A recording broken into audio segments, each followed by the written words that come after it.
Good morning and welcome to the second edition of the Genghis Personal Investment Webinar. My name is Damaris and I'm in the Marketing and Communications team at Genghis Capital. I will be your host and moderator for this session. Now, the Genghis Personal Investment Webinar is a monthly financial literacy initiative by our asset management arm. The aim is to bring investment to the forefront of conversations and to make the investing public aware of the different opportunities for investment, shatter the image that investing is a reserve for the very wealthy or the very few. That couldn't be further from the truth. In our September edition, we delved into the fixed income market in Kenya. And now for our October edition, we want to bring the discussion to the collective investment schemes in Kenya. You've heard the terms money market funds, unit trust, ESOPs. But what do they truly mean? We're so glad that so many of you took the time to register and to attend this session, that many more will be viewing this recording on our YouTube channel, because it means that you're looking to arm yourself with that information and to start investing and making your money earn for you. And you've definitely come to the right place. Not only does Genghis have this information to share, but we also have the products to invest in and the channels to use to start your investment journey. Shortly, I'll be joined by my colleague, Caleb Mugendi. When he's not dribbling on the basketball court, Caleb is an investment associate for our asset management arm. He will be guiding our discussion when it comes to collective investment schemes in Kenya, on the different types of schemes, their features and investor profiles, as well as the emerging trends in the market and touching on the new CMA guidelines. It's going to be very insightful. All Genghis webinars are interactive. We want to engage with you, answer any questions you may have, and point you in the right direction if possible. Please use the Q&A tab on your screens to ask any questions you may have. You can also use the chat function to share comments or remarks with the team. At the end of Caleb's presentation, we will tackle all these questions and comments. We'll bring on board Maurice Adwar, our fellow asset management colleague, to weigh in on the discussion. I'm really excited to begin, and I know you must be too. Caleb, please kick us off. Thank you. Hello, everyone. Thanks for joining us today for this training on collective investment schemes in Kenya. So I'll quickly get into it. Let me share my screen.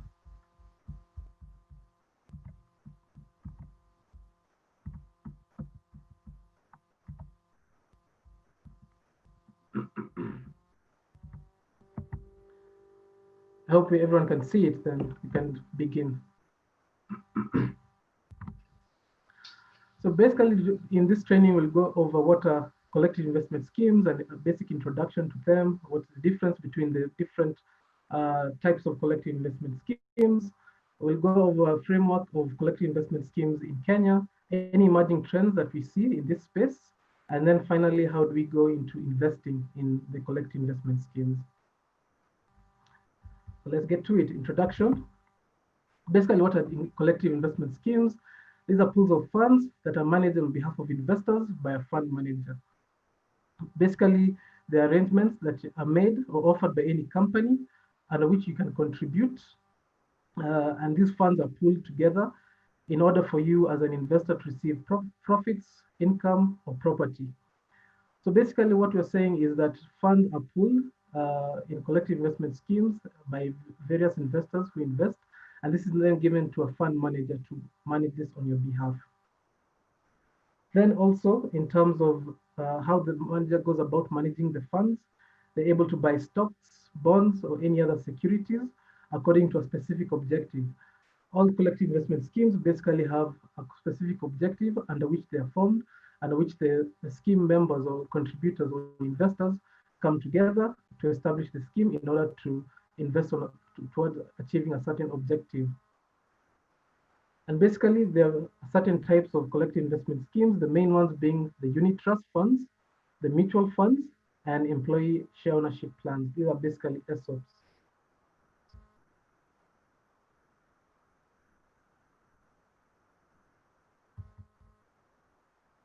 So we all know about unit trust funds. These are the main types of the collective investment schemes in Kenya. So hereby, investors, again, they come together, they have a common financial objective, and they pool funds in order to give to a group of professional fund managers who manage these funds on their behalf. So you have to have a certain objective when you're pulling these funds together as investors. And then the fund manager or the money manager proceeds to invest these funds in securities like shares, bonds, money market instruments, or any other authorized security in order to achieve this objective of the fund. So basically, investors who invest in a unit trust are called unit holders, and the fund manager basically is able to supply the different unit holders units according to how they invest. We also have mutual funds. I think this is not as common as unit trusts, but they are very similar. The only difference, the main difference actually is that unit trust is structured as a trust and a mutual fund is structured as a company. And when you're investing in a mutual trust, a mutual fund, I mean, you actually buy shares instead of buying units that you do in a unit trust fund. So again, investors come in, uh, they come in, they buy shares, and this is the funds are then invested based on a given objective to achieve a specific return or objective of the fund. In fact, the fund manager will then proceed to invest either in stocks or in bonds. Finally, we have the employee share ownership plans. These are the ESOPs. So an ESOP is basically an option by employees to buy shares in a company, presumably at a discounted price to the market. So why is it at a discounted price to the market? Because this is mainly as an incentive, usually mainly as an incentive for employees to become part owners in their businesses, in the companies where they work. So if it was at the same price as the market, you can just as well go and buy um, the, the stocks or the shares in the open market. So they're usually offered at a discounted price. And usually this is achieved by the company has the most leeway in determining how many shares to give an employee, and the timing of this share the share give out, and usually it's used as a motivating and retention strategy. So once you become a part owner in a company, you usually have your interests aligned better with the company's strategy. Caleb. Yeah. Hey, Caleb. Hey. I was wondering, could you project a bit more? I'm getting a bit of that the sound is really low, so we need to increase the volume. Okay. Let me see. And perhaps you could just go back a slide, and because I think we lost a couple of people. Okay. Let me see. I'm on full. Let me just come closer then. Get my yeah. All right. Thank you so much. All right. So we were talking about collective investment schemes, the different types. We had 3 types, that is unit trusts, mutual funds, and employee share ownership plans. And we also talked about how collective investment schemes are basically arrangements by companies where investors come in and contribute funds, and this is then managed by a professional fund manager in order to achieve a specific objective. The fund manager is able to buy stocks, bonds, and other securities according to that specific investment objective that has been established for that scheme.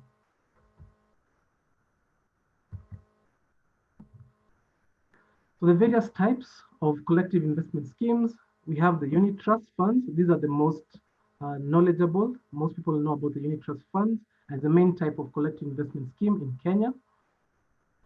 So here, investors come in, they pull their funds together, and these funds are then managed by a group of professional fund managers according to a specific objective. The fund managers are able to buy securities like shares, bonds, or money market instruments, or any other authorized security that is in order to meet the objectives of the fund, and the investors are then called unit holders. Then we have mutual funds. Mutual funds are similar to unit trusts. However, they are structured as a company rather than a trust. So basically investors here, they come in to buy shares instead of units. And the mutual funds are still professionally managed by a professional fund manager with an objective to either achieve a return, and the fund manager will normally invest in stocks and bonds. Then we have employee share ownership plans. This is an ESOP. It's simply an option by employees of a company to buy shares in that company at a price prescribed by the company, which is usually normally lower than the market price, and is used as an incentive to employees to become part owners in the company that they work for, and it's a motivating and retention strategy. So once you become a shareholder of the company that you work for, normally your objectives are more aligned with the company's success. I hope you can hear better now. Yeah, it's definitely better, Caleb. Thank you. All right. So we can proceed then to the framework of collective investment schemes in Kenya. So in Kenya, we have 23 approved collective investment schemes made up of 93 funds. So out of the 23 that are approved, 19 are active, with the majority of them being money market funds. However, we still have other funds like the fixed income fund, the equity funds, managed funds, balanced funds, growth funds, wealth funds, diversified funds, Iman funds, East Africa funds, and special funds. We also have a total of 16 approved ESOPs. So as you can see from the diagram below, we have 19 active collective investment schemes. Of the 93 funds, 24 funds are money market funds, 14 funds are fixed income funds, 15 funds are equity funds, and we have 40 other funds. These are special funds and all the other balance, growth, income funds, Iman funds, diversified funds. That's how the framework is basically set up in Kenya.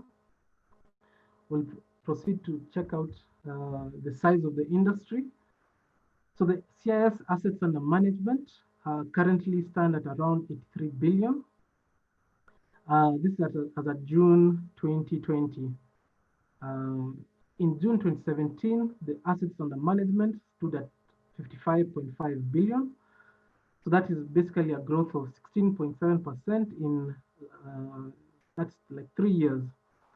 So the size is rapidly growing. The AUM in the collective investment scheme space is growing rapidly.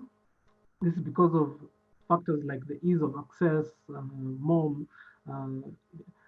marketing in terms of reaching more people, building a savings culture amongst the citizens, and also amongst companies in terms of trying to manage their liquidity from day to day. They'd rather invest in a collective investment scheme to earn a return, which is normally above the return offered by fixed deposits, so called demand deposits.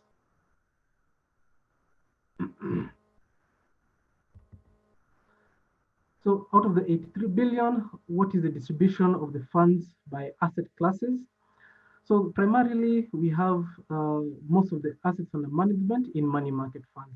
This is usually the most accessible fund to invest in. One, because you can easily, I would say, easily invest and withdraw.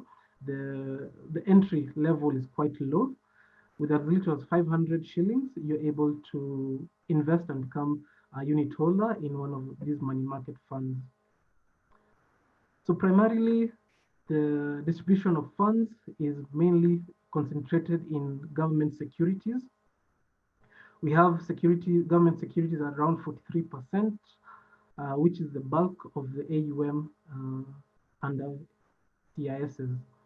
Fixed deposits come in second at 35% of the AUM. And then we have NSE listed securities at 7.9. These are corporate bonds and the like. And then we have cash and demand deposits at 7%, 7.8. Then any other security not listed on the securities exchange at 3%. Other collective investment schemes at 1.4, offshore at 0.7, and property at 0.5. So the least asset is in property because, again, to access property, possibly you'll have to access it through a special fund, and is not as common as the money market fund. You can see the money market funds approximate almost 87% of all assets under management in the collective investment schemes space.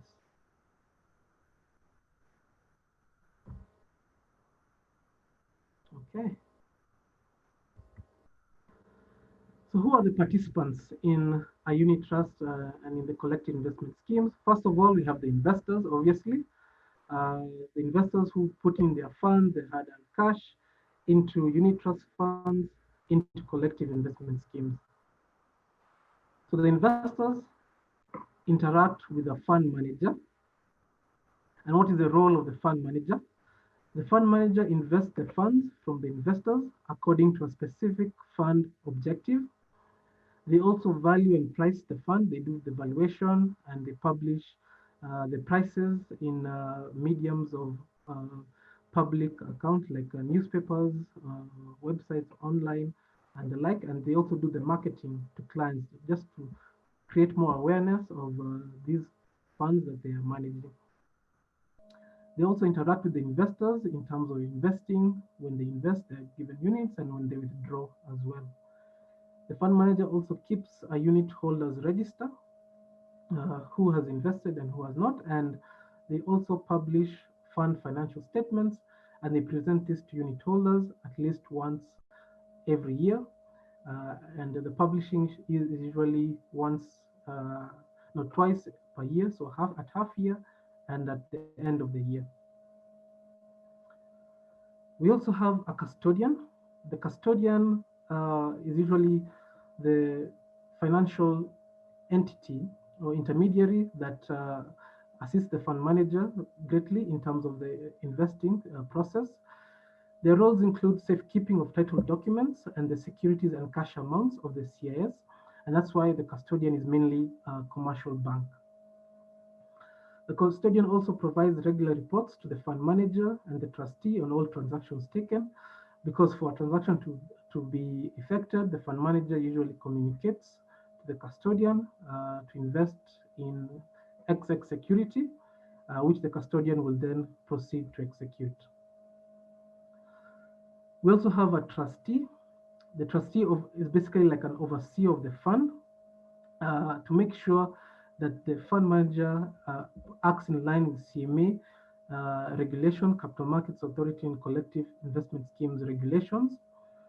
They're also supposed to report to unit holders about how the scheme is being managed, whether it's being managed in compliance with the various regulations by the Capital Markets Authority. So the trustee works hand in hand with the fund manager and also with the custodian. Every end of quarter, there's usually a meeting between the trustee, the fund manager, and the custodian, just to oversee the fund and check that everything is in order, that the fund manager is investing according to the objectives, that the CMA regulations and guidelines are being followed, and that the custodian has kept in safekeeping all title documents and the securities. And finally, to oversee everything, we have the Capital Markets Authority. This is basically the regulator of the capital markets and money markets. And their role includes to approve and regulate the CISs, ensure participants comply with the Capital Markets Act, that is 485A, and collective investment schemes regulations. They come up with new guidelines and policies about how to invest and how you're supposed to invest, how you're supposed to deal with clients, how you're supposed to communicate your funds, yields, and prices to investors, to will-be investors. And this is a continuous process, so they continue updating their regulations and their rules and policy guidelines.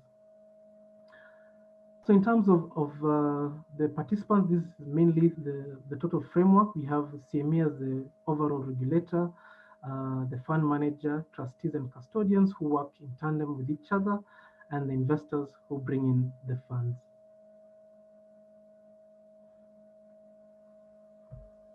All right. Let's see a question maybe we'll take after this. So some of the features of popular unit trusts, we'll look at the money market fund, the fixed income fund, and the equity fund as examples.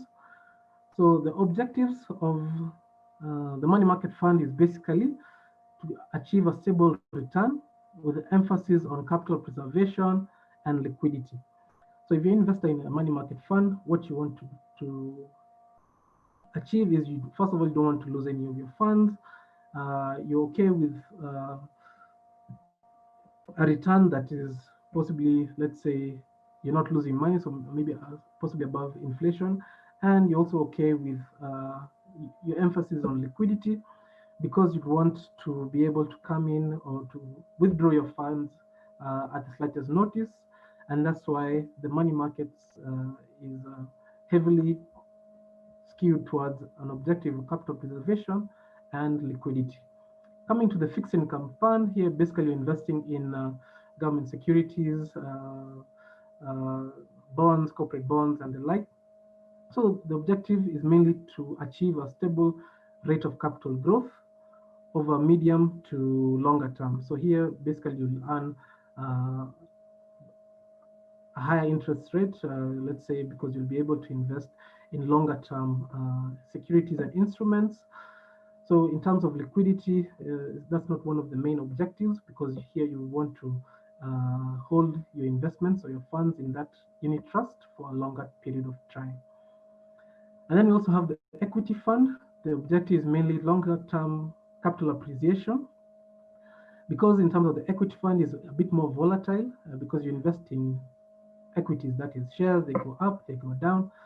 So basically you want to be able to uh, withstand or we'll say withstand the short-term fluctuations in the market and achieve a long-term capital appreciation. Look at the risk profile. The money market is a low-risk investment.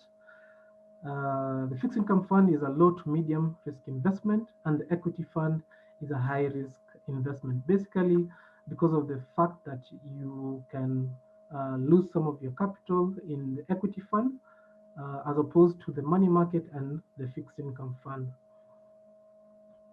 In terms of asset allocation, the money market basically invests in short-term fixed income securities, that is T-bills, bonds, commercial papers, and bank deposits. For the fixed income fund, they're able to invest in treasury bonds and bills and corporate bonds. And the equity fund mainly invests in equities that are listed on a securities exchange. Look at the returns for the money market is mainly the interest return, because you invest in a fixed income security, that's the main return. Coming to the fixed income market fund, the return is mainly the interest return, and there's possibility for capital appreciation, given that you're investing in bonds, and the price can go up or down depending on the yields in the market. For equity, the returns made from capital appreciation and from the dividends that you receive from investing in these companies. If they make a dividend payment, then you, as an equity fund investor, you are also liable to receive that as one of the returns. So for time horizon, money market is suitable for short-term investors. This because it has an emphasis on liquidity, so you can easily come in and come out. For fixed income fund, it's suitable for medium to longer term investors, because you're basically investing in longer term fixed income securities. And then for equities, the equity fund investors is suitable for longer term investors. So you're able to withstand the short term fluctuation and gyrations in the market to basically achieve a longer term capital appreciation. So in terms of the investor profile, the money market is suitable for investors seeking a short-term parking bay for any surplus funds that they may have, who are risk averse or prefer liquidity. For the fixed income fund, it's suitable for investors who are seeking stable capital growth or appreciation over the medium term and are also a bit risk averse. And for the equity fund, it's suitable for investors seeking longer term capital appreciation and are comfortable with some risk of potential capital loss. Basically, you're able to withstand, you have the ability and are able to withstand the short-term fluctuations in the market as the prices go up and down without losing your cool and losing your objective of long-term capital appreciation. So these are some of the features of the most popular unit trust funds that we currently have in the market. Yeah.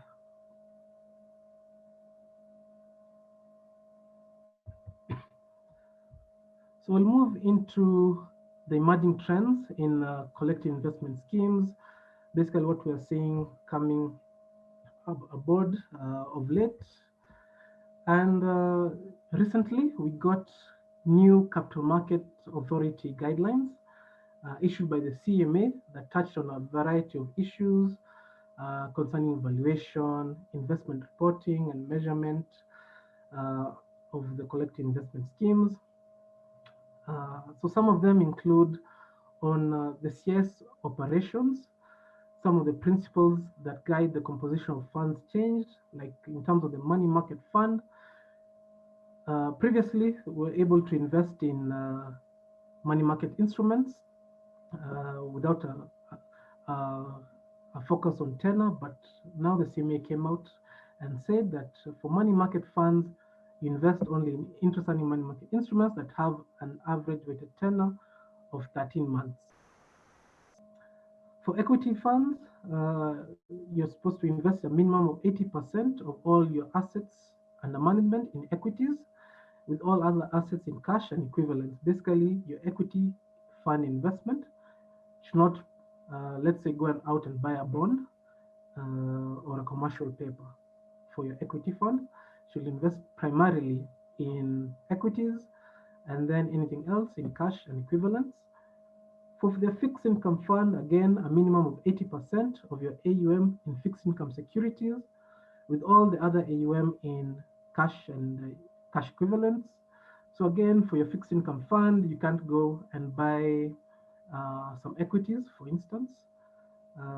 So that is just the designation of the funds. For a balanced fund, you're able to invest all eligible asset classes, provided the investments in the money market fund, in the equity fund, and in fixed income securities do not exceed a maximum exposure of 60% of your AUM. So what does this mean? This means that if I have a balanced fund and I'm investing in the equities market, stocks, and in the fixed income market, bonds and bills, I cannot exceed 60% of my AUM in one particular asset class. So let's say, for instance, I buy stocks, for instance, at the start of the year, but then the stocks appreciate in value and they exceed 60% of my AUM.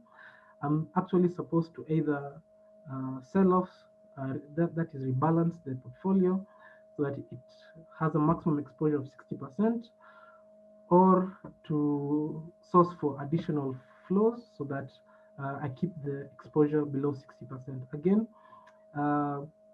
if my stocks at the starting of the year were 40%, but then still investing in fixed income market and equities market, my stocks at the start of the year was 40% of my AUM, but the market declined in value, lost value, like a year like this year, then my 40%, let's say in the 6 months, becomes 30, and my fixed income securities increases to 70.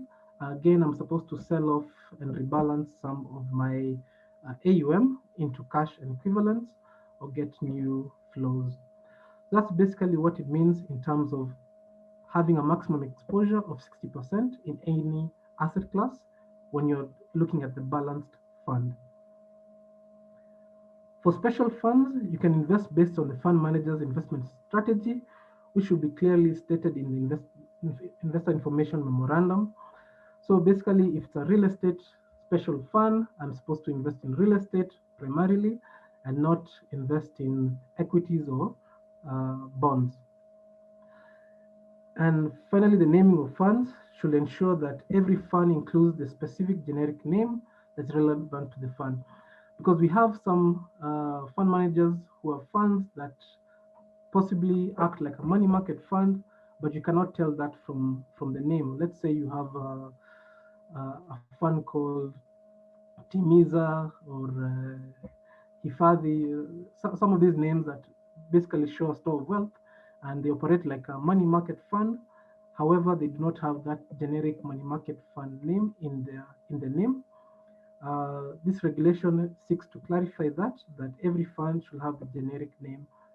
If it's a money market fund, an equity fund, or a fixed income fund, generally to have the generic name of that fund in the naming of the fund, so that investors can easily point out that this is a money market fund, and this is a balance fund, this is an equity fund, this is a fixed income fund. And then for first special funds, you include the name of the dominant characteristic of the constituent assets of the fund. So what does this mean? This means if it's a real estate special fund, you should try and have real estate there. If it's let's say a fund that has a focus on, let's say an Iman fund, or a fund that is focused on ESG investing, you should also have that in the name of the fund for more clarity when it comes to investors.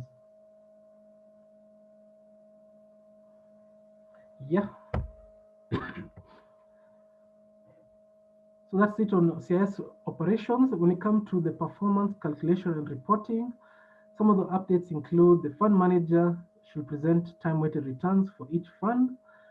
The fund manager should also not link actual performance to historical theoretical performance. This is basically to make sure that the performance that is being displayed by the fund manager is actual performance.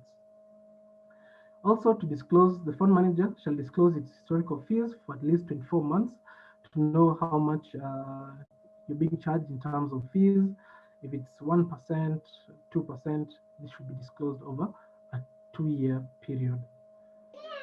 Again, the CIS fund manager should report returns that are net of all fees charged against the fund, that is including administrative and fund manager costs. So you do not report funds that are gross of fees, but then you report funds that are net. No, you don't report returns that are gross of fees, but you report returns that are net of all fees. Because that can be misleading if you have one fund reporting a return that is gross and another fund reporting a return that is net. Without knowing the exact fees that is being charged, you cannot do comparison. So the CMA guideline is looking to eliminate that and have all returns reported net of fees. And then the returns for less than a year should not be annualized, because this can actually give some distorting effects. Let's say an equity fund did very well in 3 months, had an appreciation of more than 10%. If you annualize that, you might get a return of above 40, which is a bit misleading. Again, if you had a loss of 10% in 1 quarter, if you annualize that, again, it can be more than 40, which is again misleading. On the valuation, portfolio should be valued daily in accordance with the definition of fair value set out in IFRS 39. And in terms of external valuations for real estate investments, should be performed by an independent registered valuer. And then finally, on disclosure, the CIS fund manager should provide the approved trust deeds and IMs and a summary description of all the funds offered on its website. So basically, as an investor, when I come to a fund manager's website, I'm able to see the approved trust deeds and information memorandum that pertains to a particular fund. That is, when I'm doing my due diligence, I'm able to easily sift through all the information, and I'm well informed before making a decision to either invest in one fund or in another. I think that's it in terms of capital market guidelines. Some other trends that we're seeing in the collective investment space: we've had an acquisition following the exit of Stanlib Kenya from the Kenyan market. Its assets were acquired by ICA Land Group, and this enabled the ICA Unit Trust Scheme to grow their collective investment schemes by at least 4 unit trust funds, which were previously held by Stanlib Unit Trust Funds. They also became the manager, I think, of the REIT that was previously Stanlib's IRA. We also have a trend of additional risk oversight, especially from what we've seen recently. We found fund managers and CMA put more emphasis on risk management. This followed the loss in Amana Shilling Fund of 59% of their funds following the investment in the Nakumatt commercial paper, which went down. And due to this, the regulator has enhanced emphasis on risk management, especially in how you go about investing, the limits in investments, how you go about doing your due diligence by fund managers on potential investment opportunities. And one of the guidelines that came out was you should only invest in rated commercial papers that are of good quality and do more due diligence on the same. We also had the eligibility and role of trustees, as CMA put more emphasis on the role of trustee in order to protect investors from the potential detriments owing to lack of a trustee. So it found that Titan Asset Managers had a trustee resign from their unit trust funds and has not been replaced, and thus CMA has put more emphasis on the role of trustees in protecting investors from any potential detriments.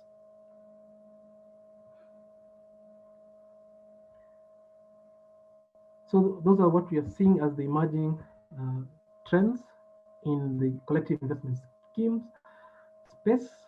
And then we can go into actually investing in collective investment schemes. What do you need? What do you need to look out for, and how to match your needs and your investment objectives to a suitable collective investment scheme. So we can quickly look at the advantages of investing in a collective investment scheme. We have the diversification advantage, where investors in a unit trust have access to a broader range of securities than they could possibly have on their own as individuals. Just to expand on this, basically when you invest in a unit trust, you're exposed to a wide range of investable assets or investable securities that the fund manager has invested on behalf of the unit holders, because they're able to pool funds and invest in a wider range of securities. Basically, they can invest in a number of bank deposits, a number of commercial papers, a number of stocks and fixed income securities listed on the exchange. And this possibly might not have been possible if you are an individual investor. We also have the advantage of continuous professional management, as unit trusts are managed by a team of experienced professionals, and they manage the fund in a structured manner, as opposed to an individual investor who may invest in a haphazard fashion. So basically, the professional fund management has the appeal because there's a thought process in terms of investing. The fund manager will do the due diligence.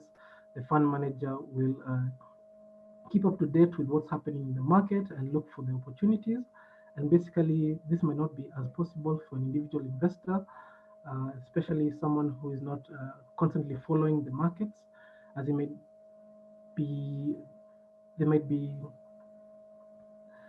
invest based on a hot tip, to say. There's also the scope for better returns because fund managers invest in various industries, sectors, and they have the advantage of diversification. There's more scope for better returns by investing in a CIS. Also, the fact that they're able to pull funds together from a number of investors, they're able to access some investments that might not be possible to an individual who might not have as much capital, like investing in capital intensive or capital securities that require a higher capital outlay. They're cost-effective, simple, effective way of investing small amounts. You can also practice disciplined investing through investing in collective investment schemes. Liquidity, you normally can convert your unit trusts to cash with relative ease and fairly quickly. Suitability to investor needs, the CIS offers various types of unit trusts that appeal to different investors. Basically, you can match your needs, investment needs, with a potential collective investment schemes that is most likely to meet that need. And finally, access to a broader array of assets. This is closely tied to diversification and scope for better returns because of the nature of unit trust pooling funds together. The fund manager will be able to invest in a wider array of investment securities that may not be accessible to an investor. Basically, let's say to invest in a commercial paper, for instance, you need a minimum of 1 million shillings or 10 million shillings. From a fund manager's perspective, this can be achieved because of the nature of pulling funds together, but from an individual perspective, it might not be as attainable because you might not have that 1 million shillings at once to invest. So those are the advantages of investing in a collective investment scheme. So what is the process? Basically, when you start out investing, you're trying to match your needs with a suitable fund. So how do you go about doing this? You need a financial plan that indicates your ability and willingness to take on risk. Why your ability and willingness? Because you may be willing to take on some risk, like let's say you might be willing to invest in an equity fund, but you do not have the ability to invest in that unit trust. Basically, you might not be able to suffer some drawdowns on your capital, and this can affect your actual investment capability. So then you take on, you assess your willingness and your ability to take on risk, and then you match that with a suitable CIS. Let's say if you're a low risk appetite investor, you can choose a money market fund because your ability and willingness to take on risk is low. So you need the money, and maybe you also put more emphasis on liquidity. So that's why a money market fund will be more suitable to you. However, if you are looking for a long-term investment and you're not willing to take on a lot of risk, you can instead choose a fixed income fund that is between low to medium risk.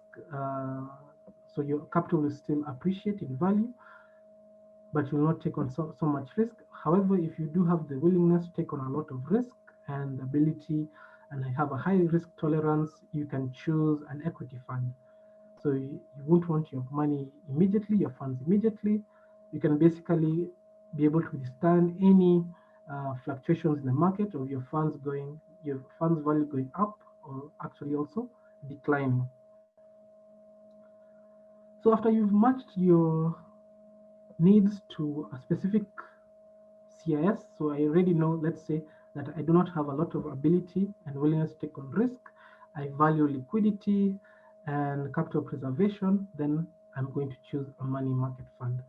So once I've chosen the money market fund is what I want to invest in, I go and look for a good fund manager. So how do I go about this? I check the potential fund manager's fund's investment objectives, and I look at the unit trust fund's fact sheet. I check their performance, historical, current, and the current portfolio. I also check the fund's prospectus and check whether the performance has been stable, has been good, and if that is something that interests me, for instance. You can also look at other things, not only return. You can look at the client service relations client service and relations that you have. Let's say, are they willing to give out information? Are they more transparent in terms of their information? And are they willing to answer any questions that you may have? Finally, after choosing a good fund manager, I can get in touch with them and buy units in the CIS. You can do this through a variety of channels. Nowadays, a lot of fund managers can be reached online through the mobile phone. There are a lot of distribution through apps that you can download via the Play Store and the like. And you can get in touch with the fund manager through that method. During this time of COVID-19, we can also prefer to call instead of going for a physical visit. However, that's also recommended. If you want more information, you can visit fund manager's office, or you can just call nowadays. And you can check out the KYC documents required. Usually, you'll only be required to produce a national ID or passport as identification, a PIN certificate, and a passport photo for individuals. And for companies, you can also add a certificate of registration of incorporation and the founding documents, alongside possibly the PIN and ID of directors. And once you do that, you're then able to buy units in the CIS, come up with, as I said, from your investment financial plan, how much will I be investing, if it's monthly, weekly, every week, every month. Let's say I want to invest a certain amount, then from that plan, you're able to then come up with a strategy of how you're going to invest in the CIS. And that's it. Just a note that Genghis Capital can discuss and engage clients on all the opportunities that we talked about in investing in collective investment schemes. And I think that marks the end of my presentation. I will turn it over to Damaris to take us through the next session of questions and answers and any comments that we may have. Thank you. All right. Thank you so much, Caleb. That was a very informative session, and we really appreciated you giving us a comprehensive idea of the collective investment schemes in Kenya. So we've gotten quite a number of questions via the Q&A and the chat, but before we begin, I wanted to introduce a familiar member of our panelist team, and that is Maurice Adwar. Maurice, if you're there, maybe you could put on your video so guys can see you, then we can get to the Q&A. All right, so the very first question came through our chat, and we had James Kamau. He was asking, what is the best, I suppose, out of the CISs, what is the best to invest in if you're looking for the short-term returns? So there's one of your slides, Caleb, that really covered like what kind of fund is ideal for short-term, medium, and long-term. So maybe you'll just give a quick summary of that again, but I did guide him to that particular slide. Then we have Ivy, who asked, in a money market fund, the capital is usually safe. Yes, Ivy, it is. It's a low-risk fund. Do the additional contributions that you make after the additional one count as part of your capital? Now, I saw later down, Maurice actually addressed this question, that yes, any contributions that you make to your unit trust fund, they all add up towards your principal amount. So they also earn interest on that particular lump of cash. So the answer there is yes, and I think I've tackled that one. Yvonne Wangitha was asking Caleb, would you mind quantifying time? How long exactly is long-term period? So when you talk about, for example, fixed income being long-term or the different funds being long-term, how exactly is long-term?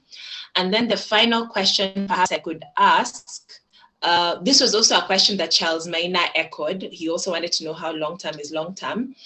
We also had Tony Areri asking, what is the best investment scheme for a person who's just started out in employment with some disposable income? So maybe you could answer those three and then we progress through the rest.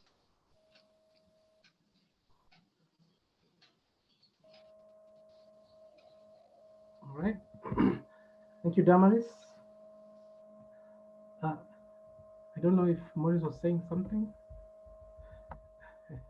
No, I think you're good to go. You're good to go. All right, thank you.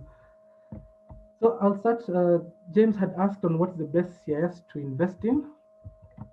Just a moment. We talked about the features of unit trust funds, and basically in terms of matching the best CIS to invest in and you, it all depends on your personal investment needs and requirements. Because what is best in terms of this someone who has a longer risk longer investment horizon, or someone who has a longer tenor of investment, and someone who is able to withstand more risk or who's willing to take on more risk is not the same for someone who is less who is more risk averse and less risk tolerant. So it depends on you. If you're risk averse and you have a low risk profile, the money market fund is usually a good place to invest in. If you have low to medium risk appetite, but you still don't want to lose your capital, you might not still be comfortable in terms of uh, uh, uh, fluctuations in your unit prices. Let's say you don't want it to go down, it might give you sleepless nights. Then you can go for the fixed income fund because a bit longer term. It also gives a bit better return than the money market. However, it's more, I would say, less risky. You're less likely to lose your money. Then when you come to investors that have a high risk potential, we still remember the fact that the potential for high risk also gives the potential for higher return. And that's why for equity funds, it's high risk, but there's also the potential for higher return. And that's why we also say that you should invest in the longer term, because let's say someone who invested in equity this year, when the market declined, they might be sitting on losses of close to 15% and more.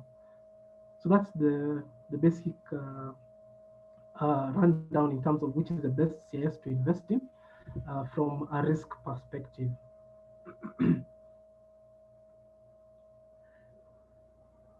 We can look. Yeah. Oh, sorry, you're continuing. I was saying there's a question on long term. Go on. Yes, yes.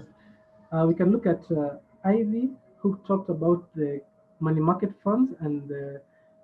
Oh, you already answered this one. You do get additional rate on your capital. It continues to earn interest and compound.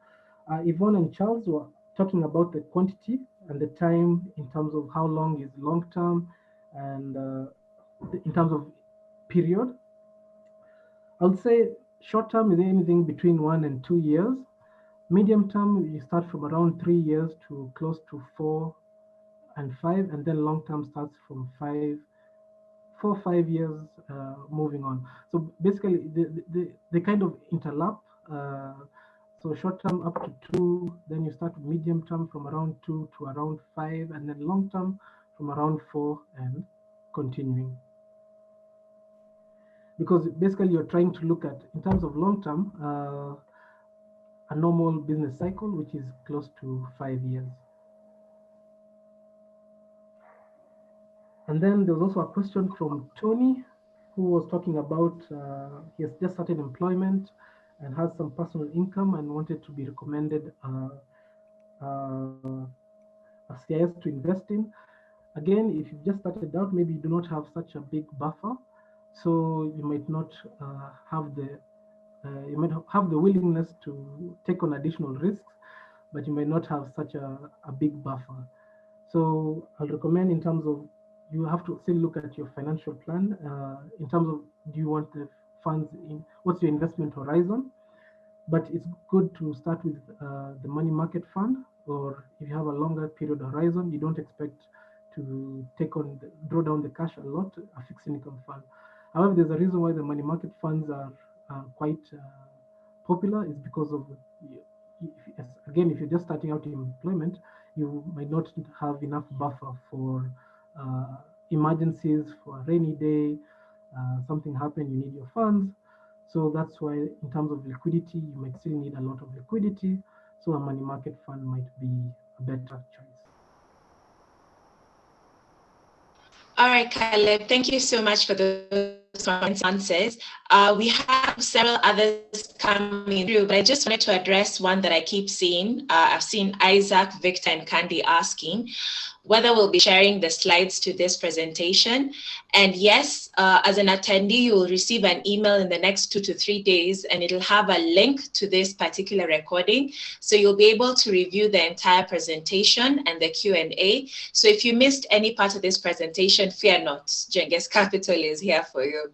So you'll definitely get that. If I move on to the next question, which I actually think this slide answers, Caleb, We had Solomon, I believe he was asking how many different types of CISs are there and what are their features. So Solomon, I hope you're still on this webinar. This slide is a perfect example. It's showing you the different unit trusts that are available, whether it's money market, fixed income, or equity. But maybe I will have now Morris jump into this conversation, because later on there's someone who asked what types of unit trust funds does Genghis offer? Do we offer Sharia compliant unit trust funds? Do we offer a dollar denominated unit trust funds? So Morris, your video is on and we're eager to hear from you. And hopefully he's also Thank you, Damaris. here. In terms of the funds that we have as Genghis, currently the active fund that we have is a money market fund that we call Helaimara. And also we are on the tail end of launching other two funds that will give investors opportunity to be able to invest in equities market. That will be an equity fund. And also to be able to have like a balanced portfolio, that will be a balanced fund that has exposure in both equity stocks, quoted stocks, and also fixed income instruments.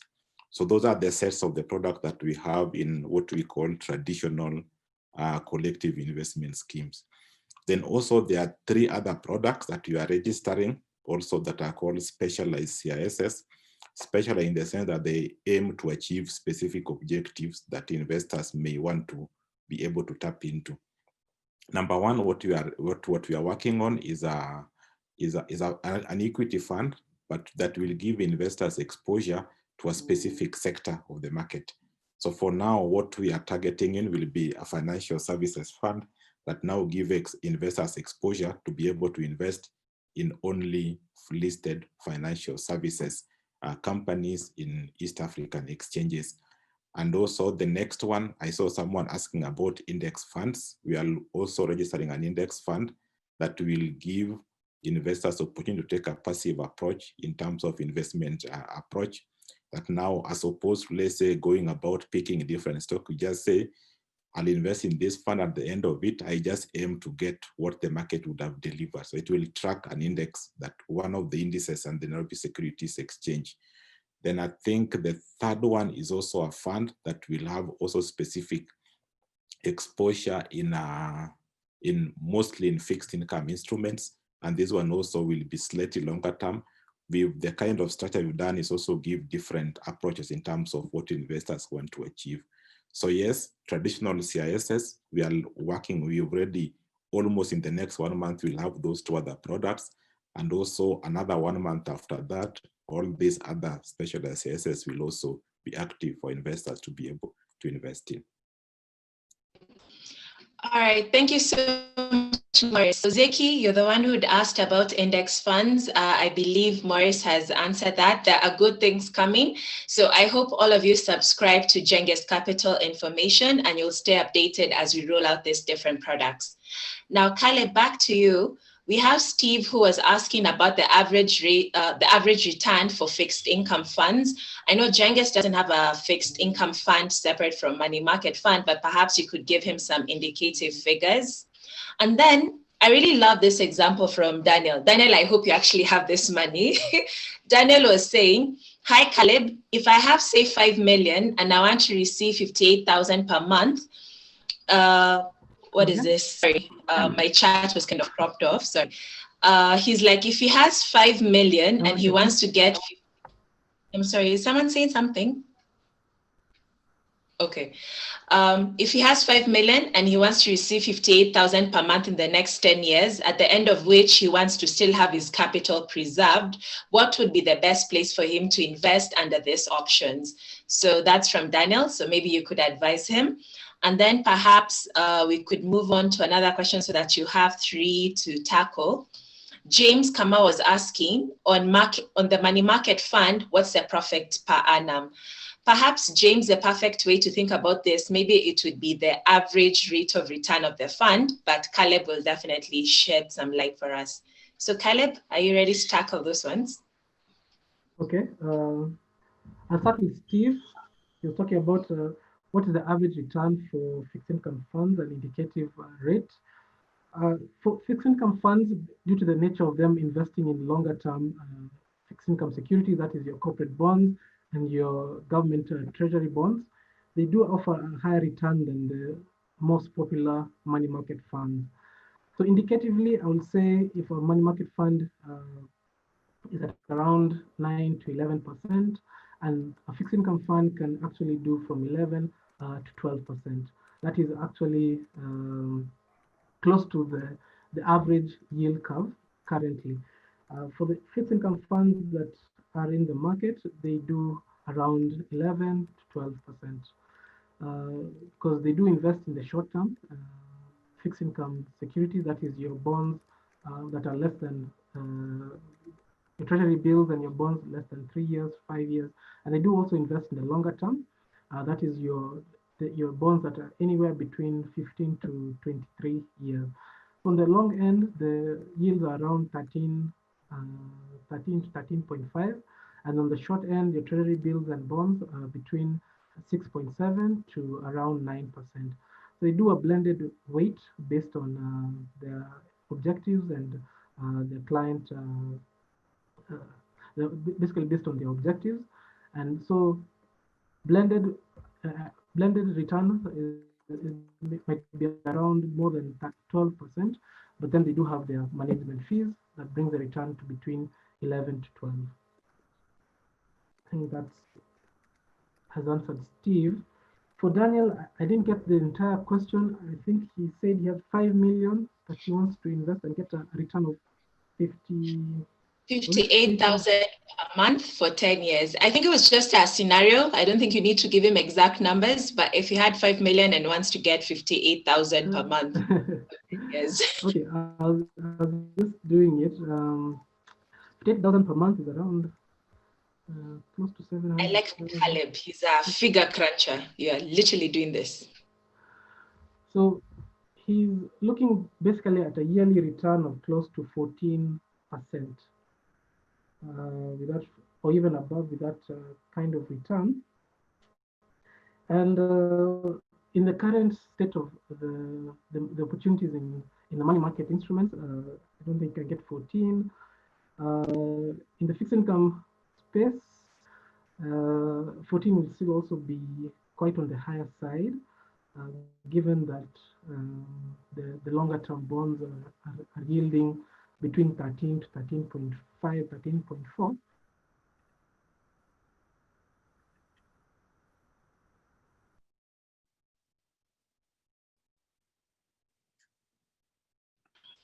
Morris, did we lose Caleb? Yeah. Come again? You can hear me? You froze, but please continue. Oh, sorry. Let me just start again then.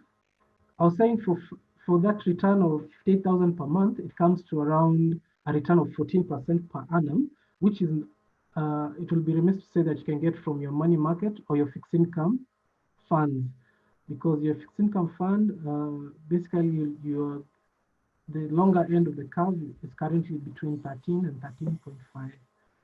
So for this, you'll either need a special space, maybe a special fund that invests in real estate, for instance, or a special fund that invests in offshore that can give that return of 14%.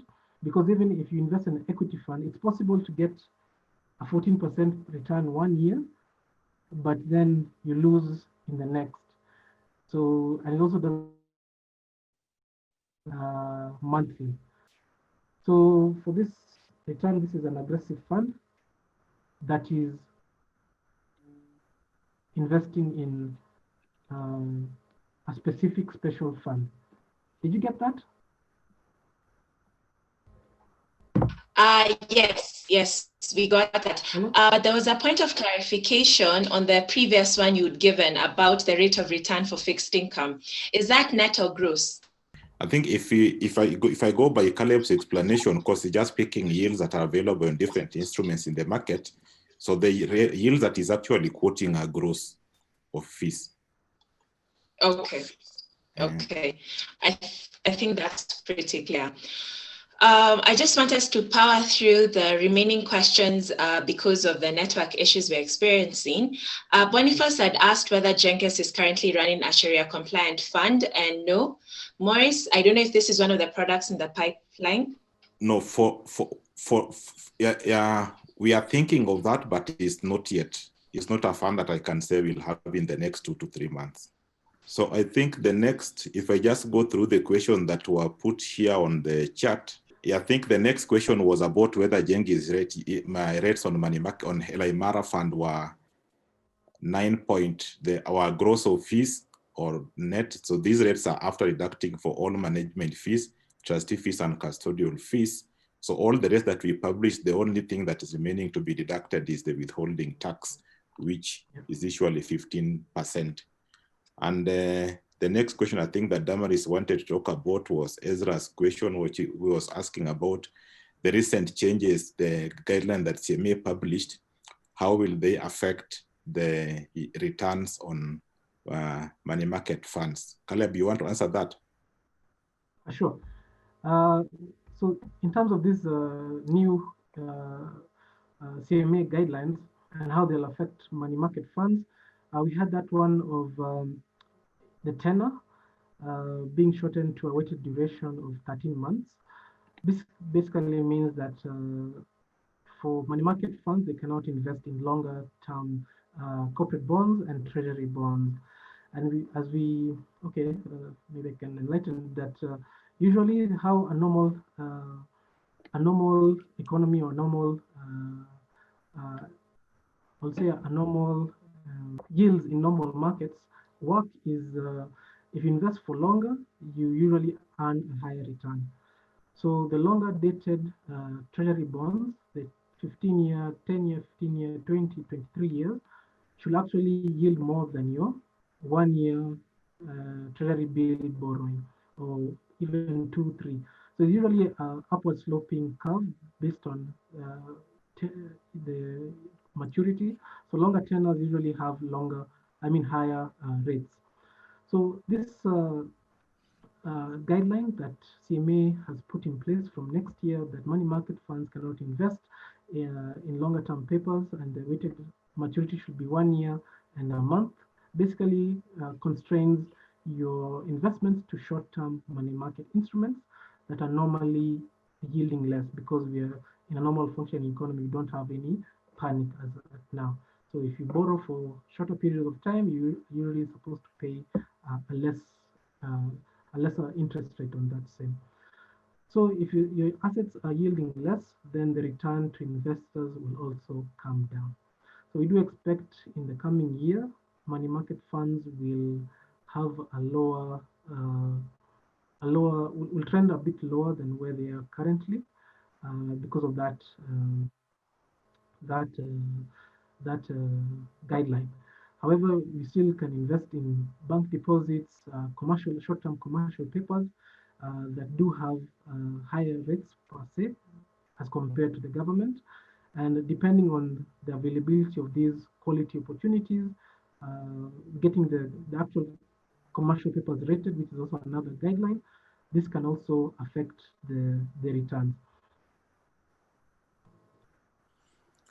Okay, I think in summary, I think Ezra, what Caleb is saying is that rates on money market fund will slightly come down, mainly because as in fund managers try to realign their portfolio to be in line with the recent guidelines on how different funds should operate. And this one will affect all funds across board, because we even saw the guidelines also coming in terms of how equity funds are supposed to have exposure and how balance funds are supposed to have exposure into different asset classes. I think I don't see any other question that has not been addressed. So I think there's a question here asking whether the session will be recorded and will be uploaded. It will be uploaded. I think Damaris had also confirmed this. I think we've addressed all the question. Just in case of there's any other question that you can you still want to ask, I think we can give ourselves like 1.5 minutes to see whether there are some questions that will come through. And also the session is continuous. I think you can also just send questions to Genghis in case you still want more to understand more in terms of what collective investment schemes are. And also the presentation will be shared, and also we'll also communicate in terms of the next training webinar session and which topic we shall tackle. So just in case there's any other question, any burning question before we close, I think there's a question coming in, whether will we venture into offshore funds? This question is coming from David. I think, David, if you, what we are now doing, we are progressively now launching products. What we are focusing on, first of all, is the investment opportunities that are within Kenya and East Africa as a region. Then also with time, we'll also start look at now, how can we give investors opportunity also to be able to tap into investment opportunities that are also outside Africa. Let's say you can even have offshore funds that investors can take advantage of. So it's still work in progress, and we'll keep you updated in terms of what we are doing next. I'm seeing another, no, this one is for Steve. Okay, yes, Steve, I'll get in touch. Any other burning question that we can? Caleb, there's one question here from Lillian Wangendo, asking what are the rates of return on different funds? I think you sort of like explained this. Money market funds are ranging between 8 and about 10.5%. For fixed income fund, they yield slightly above money market fund, and equity fund, it depends on the performance of the exposure that the funds have in their portfolio. So the fund that you can really pick up in terms of performance easily, and they usually publish on daily basis, just pick up the yield on the newspaper, then you'll be able to see how different funds operate.